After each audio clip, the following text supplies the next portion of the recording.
I met Phil over the telephone approximately 3 years ago, and in person about 2 years ago. And during that period of time, I became very well acquainted with him. He was, at that time, still working for the government, and he didn't say much about what he did. But nonetheless, over a period of time, I became well acquainted with him. I found him to be a person of integrity and honesty. And about 1 year ago, he became totally fed up with the New World Order and the establishment. He thought he was working for the betterment of mankind and the work that he was doing as a geologist for our government as well as for NATO. And he found out that it could be and was actually anything but that. So his revelations became, in many respects, my revelations. And I urged him last winter and spring to go public and lecture. Finally got him out. He's given over 30 lectures to date, all very successful, very interesting. In fact, so successful there have been 13 attempts on his life since the beginning of the year, and he survived them all. All I can say is God must be protecting him because he has a message. So without further ado, I would like to introduce Mr. Phil Schneider, and understand also everything is being recorded and the video and audio tapes will be available later. Please give a warm welcome to Phil Schneider.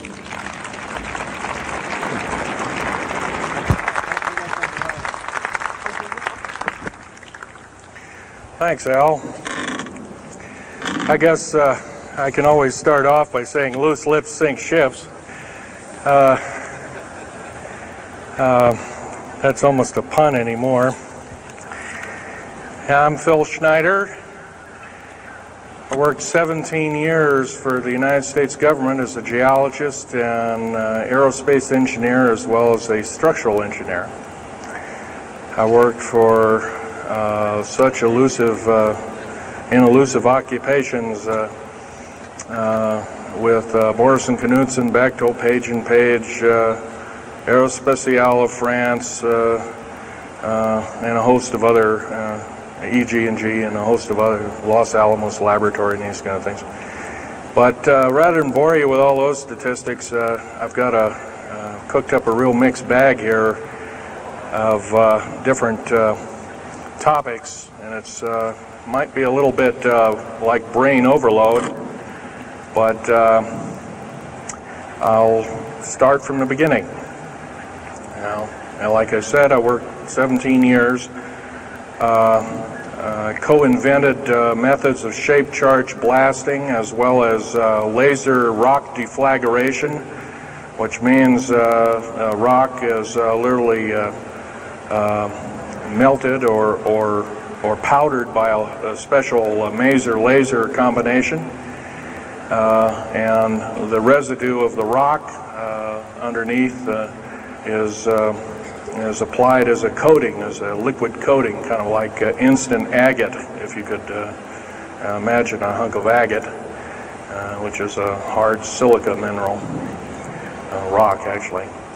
But up here we have another topic. This is an area to where I worked. I worked 11 years of the 17 years at Groom Lake, S4, S2. It's in the Nellis Air Force Base area. In fact, Groom Lake is, I'll show you in the picture right here. It's right here. Groom Lake is quite the place. A lot of rumors and other kinds of things have come out of there. Of course, people have stood on the outside for years and wondered at what's been flying there. There's all kinds of things been flying. Let me give you a brief overview. Start in ancient history land here.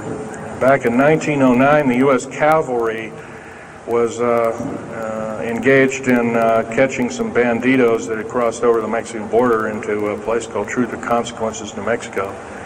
And they went into a cave or a hideout and killed the so-called bandits, but what they found out they couldn't explain. And they were called horseshoe craft at that time, or horseshoe ships. There were UFOs, and they saw these, what they called demons, gray demons, little gray guys all around the place. That was in 1909. Now in 1933, our government was actively engaged with the Europeans, mostly the French and the English, in special researches dealing with aerial phenomenon. And once again, the term flying saucer or flying disc didn't come about until much later, supposedly right around the mid-1940s. Anyway, the whole thing here is that also in 1946, I might want to add, we were engaged in atomic bomb testing and this kind of a like, and of course the area of Bikini Atoll. Some of the pictures are over here on the white board, showing with the actual language of both the U.S. Army and U.S. Navy archives. Anyway, these flying ships were seen as early as 1945, 46. Some of them were called Foo Fighters, and you name it.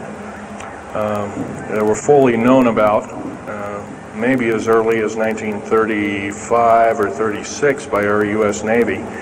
And there was a shallow underwater base at Bikini Island, and that was probably the one reason why a number of atomic bombs were exploded in that area rather than other areas which they could have been even more remote out in the South Pacific at Operation Crossroads. Well, anyway, this all led up to later on, about 6-8 years later, 1954, during the Eisenhower administration, led to an interesting treaty called the Greada 1954 Treaty. It was the Alien-Human Treaty. And supposedly the aliens had come in and exchanged technology, and they'd want to take an occasional human being and a few head of cows, and accurate books were supposedly to be kept and all this kind of stuff. And of course, eventually all that broke down, and aliens are notorious for being liars, even greater liars than so-called, in quote, we humans are. So alien treaties are often just not even the pieces of paper they're written on, they're just really kind of worthless. Anyway, my work as a geologist in building underground military bases, some of which are over 2 miles underground.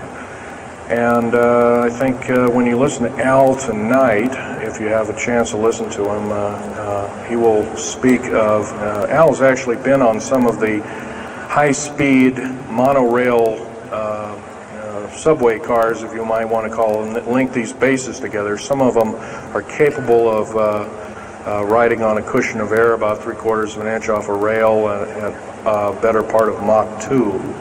And he's actually been on one of these trains. I've only been in one of the tunnels and helped build some of the tunnels. Incidentally, I helped work on 13 deep underground military bases. Had hands-on experience. Notorious was the one in and around the Dulce, the southeastern and southwestern sides of Dulce, New Mexico, in the Los Alamos laboratory.